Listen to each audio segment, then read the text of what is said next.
주일날 올깃살 이야기를 했어요. 여러분도 먹고 싶었죠? 그래서 먹고 싶다 그랬는데 참 성광교회는 반응이 참 좋습니다. 따라서 한번 하실래요? 믿음은 반응이다. 신앙생활은 반응입니다. 하나님의 말씀 앞에 반응하고, 찬송 앞에 반응하고, 기도 앞에 반응하고, 하나님이 나에게 뭔가 이렇게 말씀하시는 사명 앞에 반응하고, 이렇게 반응이 좋은 사람이 믿음이 좋은 거예요. 근데 성광교회는 참 반응이 좋아요. 제가 올깃살을 먹었을까요? 못 먹었을까요? 아직 안 먹었으면 말을 안 합니다. 오늘 새벽에 어느 분은 올깃살을 다 갖다가 주시면서 김제에서 나온 거라고. 제가 전라북도 김제군 북남면 행천이 사구 4번지 출신이잖아요. 그래서 새벽에 말씀을 정리하다가 딱 열어서 그 사랑, 그 마음 감사하잖아요. 그래서 이제 그걸 딱 입에 딱 물고 딱 먹는데 이게요 쫀득쫀득한 거 있죠. 이게 무슨 맛인지는 여러분이 잡숴보세요. 이게 딱딱하지도 않고 약간 부드러우면서도 그러면서 입에다 탁 넣는데 그래, 이 맛이야. 가을의 맛이 그 올깃살 속에 그대로 배어져 있어요. 이건 씹으면 씹을수록 고소한 맛이 납니다. 그래서 제가 지금 입 안에 완전히 지금 1년 농사가 입속에 들어가가지고 그 올깃살을 먹으면서 참 우리 성광교회는 반응이 참 좋구나 생각이 들어서 행복했습니다. 그러면서 또 하나 기억나는 성경 구절이 있었어요. 구하라 그러면 주실 것이요, 찾으라 그러면 찾아지게 될 것이요, 문을 두드리라 그러면 열리게 될 것이니. 아멘. 제가 이제 임의 목회를 하는데 어느 날 갑자기 조청이 먹고 싶은 거예요. 저는 왜 이렇게 먹고 싶은 게 이렇게 많아요? 조청이 먹고 싶어가지고 교인들에게 그렇습니다, 여러분 조청 아세요? 그랬더니 안 돼요. 내가 그 갑자기 조청이 먹고 싶다고.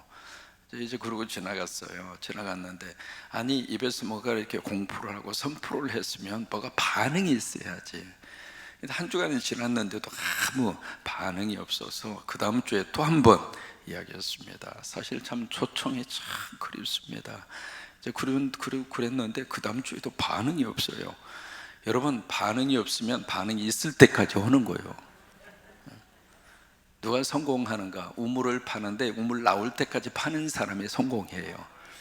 누가 기도의 응답을 받는가? 아버지가 역사하실 때까지, 아버지가 움직일 때까지. 그러면 응답 받잖아요. 그런 것처럼 조청이 올 때까지. 또 한 번 이야기했습니다. 그랬는데 진짜로 조청을 가지고 오셨어요.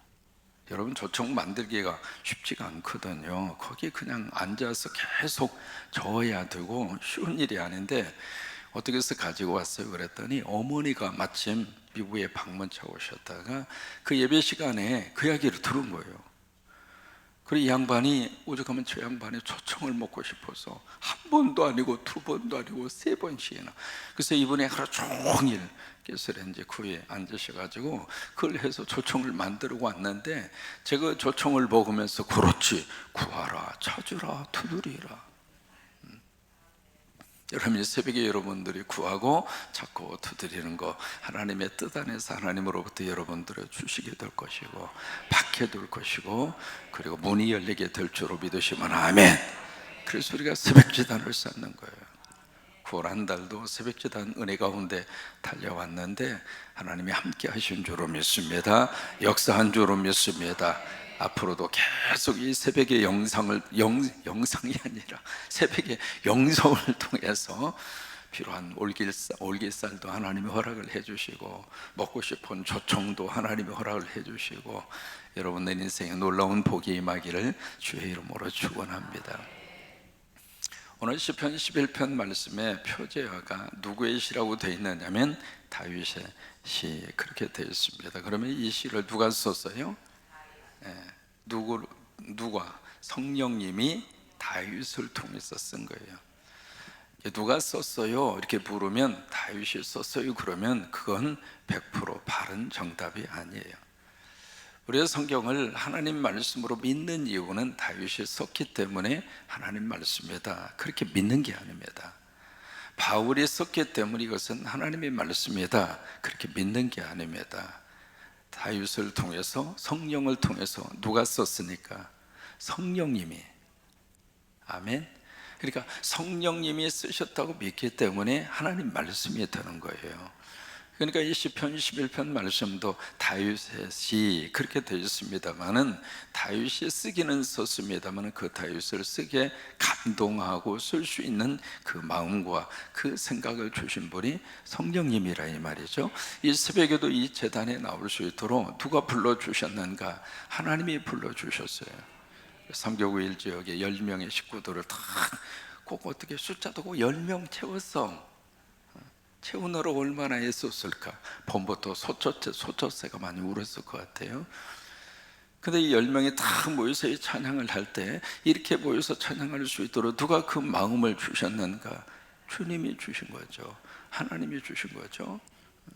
그런 것처럼 이 다윗을 통해서 성령님이 이 말씀을 주고 있습니다. 그래서 그 뒤에 인도자를 따라서 부른 노래라 그렇습니다. 앞에서 지휘하는 지휘자를 따라서 이 찬양을 하나님 앞에 올리라 이 말이에요. 지금 다윗이 어떤 상황에서 이 시를 썼는가 밝히고 있지는 않아요. 그러나 여러 가지 어려운 상황 속에 다윗이 처해 있습니다. 뭐 그래 쫓기는 그런 상황이에요. 그런 속에서 다윗의 옆에 있는 신하들이 다윗에게 막 권면을 합니다. 왕이여, 당신 빨리 새가 산으로 도망치는 것처럼 당신 빨리 도망가시오. 그러면서 다윗에게 그렇게 막 권면을 하고 있습니다. 여러분, 새가 산으로 도망치듯이 이게 무슨 이미지냐면 새가 사냥꾼에 의해서 쫓기면 새는 당연히 산으로 피신을 갑니다. 왜? 거기가 안전지대니까. 이건 자연스러운 현상이거든요. 그러니까 새가 지금 위험한 상황에 처해져 있으면 새는 가만히 있지 않아요. 동굴 속으로 들어가든지 덤불 속으로 들어가든지 어떻든 자신들이 피할 수 있는 그곳으로 새는 도망을 가거든요. 그런 것처럼 다윗, 당신이 지금 새에게 사냥꾼에게 쫓기는 새처럼 당신 신세가 지금 그런 상황이니까 빨리 도망가라고, 빨리 피신을 하라고. 그래서 2절 말씀에 구체적인 상황을 2절에서 그렇게 기록합니다. 지금 당신을 죽이려고 하는 사람이 은밀한 장소에 숨어서 화살을 가지고 당신을 정조준을 하고 있지 않느냐. 그러니 빨리 도망가라, 빨리 피신을 해라. 3절에서 이 다윗이 가지고 있는 두려움을 딱 자극을 합니다. 뭘 자극을 하느냐면 생각해 보자. 만약에 터가 무너지면, 그 터라고 하는 것은 다윗의 입장으로서는 나라입니다. 나라의 기초가 흔들린다면, 개인적으로 말하면 당신이 만약에 죽는다면 그것도 하나의 터가 될 수가 있겠죠. 사람마다 나름대로 가지고 있는 모든 삶에 대한 기초가 있습니다. 기본이 있어요. 그것이 만약에 흔들린다면 당신 아무리 하나님 믿고 의인으로 산다고 자청을 하지만 그게 당신에게 무슨 의미가 있겠는가, 그 얘기예요. 그러니까 다윗의 마음속에 있는 그의 아킬레스건을 지금 건들고 있는 거예요. 1절에서 3절까지는 다윗의 말이 아니라 다윗의 주변에 있는 신하들의 말입니다. 그래서 다윗에게 그런 이야기해요. 자, 보실까요? 지금 이 말을 하고 있는 다윗 주변에 있는 신하들이 거짓말합니까? 꾸며낸 이야기를 지금 하고 있나요? 아니에요. 누구나 다 그 상황 속에서는 그렇게 행동하는 것이 자연스러워요. 도망가야지, 빨리 피신해야지, 죽게 생겼는데.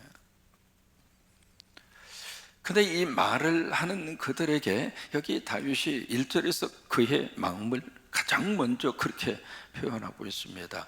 그런 상황 속에서 다윗은 어떤 반응을 보이는가? 나는 하나님에게 피하리라. 이게 이제 전체 주제입니다. 나는 하나님에게 피한다. 그러면 여기서 나는 하나님에게 피한다, 그 이야기는 그러면 나는 도망가지 않고 여기 가만히 앉아서 기도하고 있겠다, 그 말이 아니에요. 하나님에게 피한다는 이야기는 아무것도 안 한다, 그 말이 아닙니다. 하나님에게 피한다는 이야기는 어쨌든 하나님이 알아서 하시겠지 뭐, 그리고 넋놓고 있는다, 그 말이 아니에요. 여러분, 다윗이 사울에게 쫓기잖아요. 압살롬의 쿠데타에 의해서 역모를 당하게 되잖아요. 그 순간에 다윗이 가만히 있었나요? 아니면 다윗 나름대로 피난 가고 도망가고 생명의 유지를 위해서 나름대로 애를 썼나요? 1번일까요? 2번일까요? 2번입니다. 근데 나름대로 막 사울의 그 엄청난 죽이려고 하는 그 속에서 다윗은 이리 가고 저리 가고, 심지어 블레셋 땅까지 국경을 넘어서 갑니다. 심지어는 살기 위해서 어떻게 했어요? 침도 흘립니다. 미친 척 하잖아요. 압살롬의 쿠데타 앞에서는 이 다윗이 머리를 부러뜨리고 어떻게 해요? 산을 넘어갑니다. 그러면 여기 11편하고 그 다윗의 행동하고 뭐가 좀 모순이 있지 않겠는가, 그 생각을 할 수가 있잖아요. 자, 이렇게 한번 생각을 해볼까요? 다윗이 그렇게 나름대로 막 도망을 가고 피신을 가면서도 다윗의 마음속에서는 내가 궁극적으로 피할 수 있는 안전지대, 피난처는 하나님이다. 이 동굴이 나의 안전을 보장해 주는 것은 아니다. 그 마음하고 하나님에 대한 인식과 믿음이 없이 그저 여기가 내가 도망가서 피할 수 있는 가장 좋은 피난처야 생각하고 동굴로 숨어가는 거하고 같을까요? 틀릴까요? 행동은 같이 보이지만 그의 생각과 마음은 달라요. 그래서 다윗의 인생 가운데 이해할 수 없는 행동들이 자꾸 여기저기서 나옵니다. 그 동굴에 사울이 숨어 들어왔잖아요. 때는 이때다, 한 방이면 끝나잖아요. 근데 다윗은 죽여요, 안 죽여요? 안 죽입니다. 뭐냐면 다윗의 이 생각 속에서는 내가 지금 동굴에 숨어 있지만은 정말로 나를 지켜줄 수 있는 분은 하나님밖에 없다. 내가 여기 숨어 있다고 그래서 내가 안전을 100% 보장받는 것은 아니다. 하나님이 나를 도와주시고 하나님이 나와 함께 하시고 하나님이 나의 보호자가 되시고, 그것 아니면 내가 숨는다고 숨는 것이 아니다. 이게 다윗의 믿음이었어요.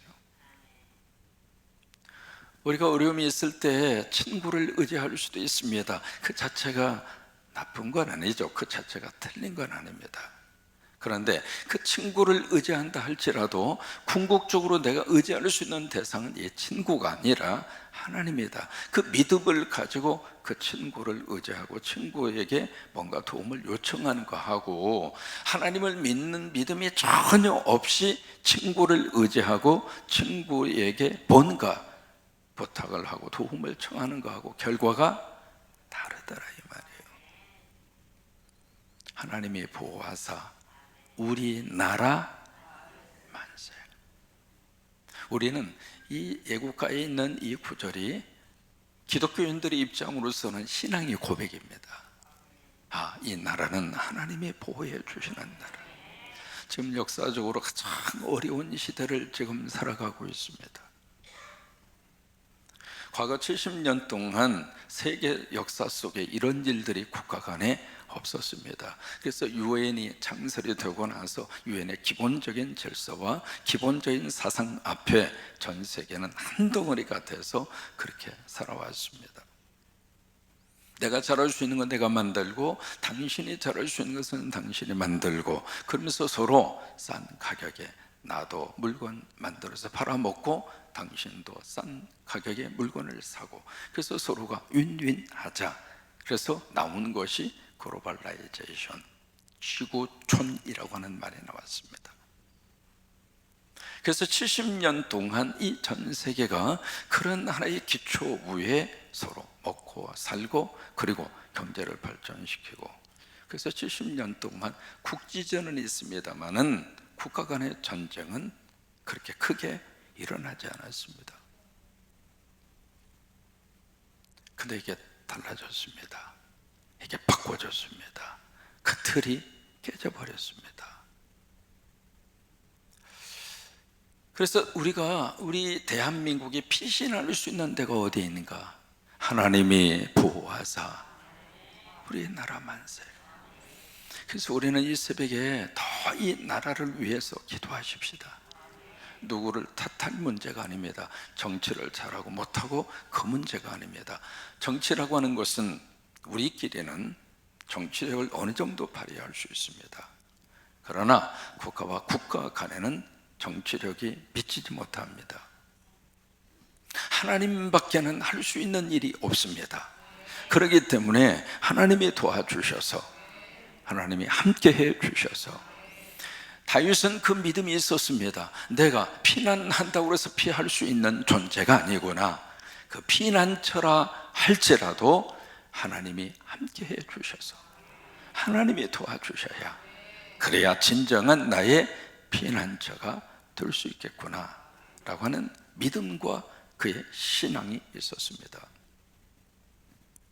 그래서 4절과 5절과 6절 7절에서 이 다윗은 그렇게 주변에서 말하는 그 신하들에게 자신의 믿음을 이야기합니다. 내가 믿는 하나님이 어떤 하나님인 줄 알아?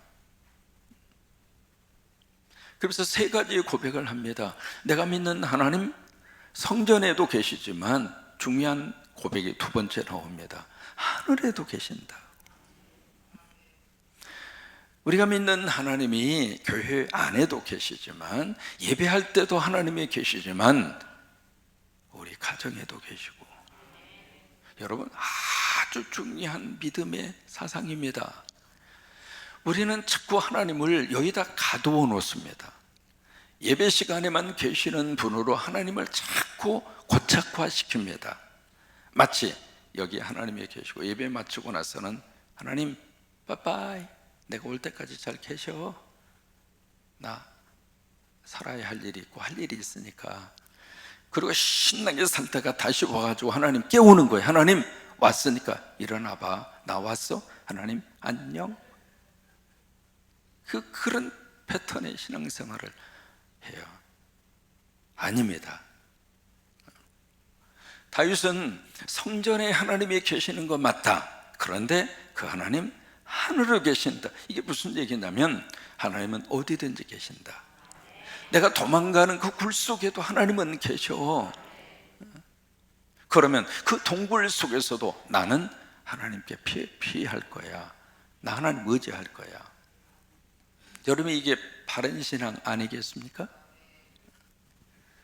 가정에서 부부지간에 서로 사는데 그 부부지간 속에 그 순간에는 하나님이 안 계신 것처럼 착각하니까 부부의 관계 속에서 자꾸 이상한 행동과 이상한 언행과 이상한 생각들을 하는 거라 이 말이에요.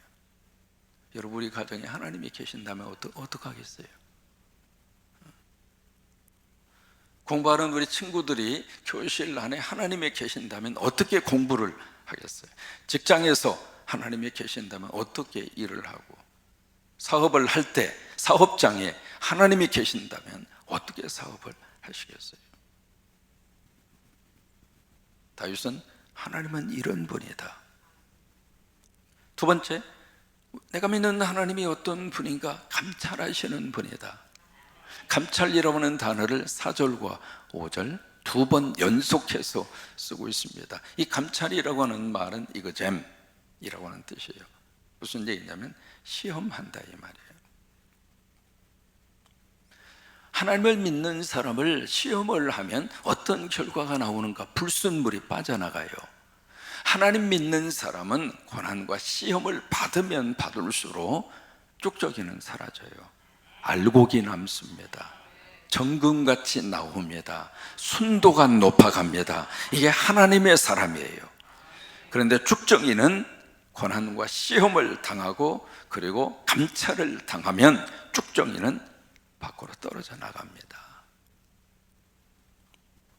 그러니까 여기 내가 믿는 하나님은 감찰하시는 하나님입니다. 그 속에서 이 고난과 시련 속에서 나는 더 하나님 앞에 가까이 가겠다고 하는 거예요. 가을철에 키즈를 하잖아요. 지금은 뭐 추억의 그런 행위가 됐습니다만은 기질을 막 이렇게 하면 어떻게 돼요? 기질을 하면 할수록 알곡은 자꾸 이 앞으로 돌아요. 안쪽으로 들어옵니다. 근데 기질을 하면 할수록 죽정이는 자꾸 밖으로 나가요. 감찰하시는 그 하나님 앞에서 자꾸 하나님 앞에 가까이 가는 사람은 알곡이요, 잘 익은 거요. 근데 이 자꾸 떨어져 나가면 죽정이요. 그래서 마지막에는요 팍 올렸다가 이 키를 쏙 빼버려. 그러면 죽정이만 쏙 떨어져. 왜 이렇게 잘 아느냐고요? 제가 해봤어요. 제가 전라북도 김제군 복남의 행촌의 사부 4번지 출신이잖아요. 그래서 어렸을 때부터 그걸 많이 했어요. 받고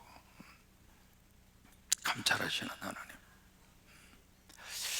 그러면서 세 번째로 그렇게 말씀을 하십니다. 감찰하실 뿐만 아니라 하나님은 심판하신다. 그게 이제 이 사상입니다.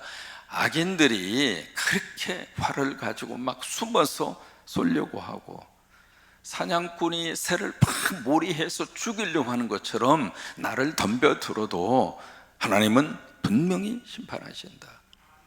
그래서 악인들을 그물로 여기 표현하잖아요. 11절 한번 11편 한번 보세요. 6절입니다. 시작. 악인에게 그물을 던지시리니 불과 유황과 태우는 바람이 그들의 잔에 소득이 되리로다. 이게 태우는 바람이라고 그러죠. 이 태우는 바람이 네게부 사막에서 불어오는 동풍이에요. 이 동풍이 언제 불었는가? 출애굽을 할 때 홍해가 갈라지죠. 그때 이 동풍이 불어요.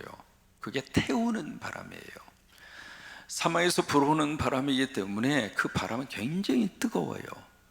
그래서 홍해를 가른 다음에 그 뜨거운 바람이 밤새도록 불어서 그 갯벌과 그 진흙탕의 그 길을 포장해 준 거예요. 말려줬다 이 말이에요. 이때가 되면 제가 살았던 로스앤젤레스 캘리포니아는 무슨 바람이 불냐면 산타아나 바람이 불어요. 계절풍입니다. 산타아나 바람. 그 바람이 부는데 이 바람이 굉장히 뜨거운 바람이에요. 그래서 이 바람이 막 이렇게 불어오면 이게 풀과 풀끼리 팍 부딪힐 거 아니겠습니까? 바람에 의해서 나무와 나무가 팍 부딪혀요. 그러면 거기서 불이 나는 거예요. 그렇게 해서 산불이 시작이 됩니다. 이 산불이 시작이 되면 이게요, 이 산타아나 바람은 엄청나게 불어오는 강풍이에요. 그래서 이게 8차선, 16차선 이 도로도 휙휙 날아다녀요. 그래서 이 산불이 나고 화재가 나면 거의 끄기가 힘듭니다. 그런 것처럼 여기에 말씀이 바로 그런 말씀이에요. 여기 6절 말씀에 그 악인에게 하나님이 그물을 던지겠다. 불과 유황과 태우는 바람이 그들의 소득이 될 것이다. 뭐예요? 하나님께서 심판하신다 이 말이에요.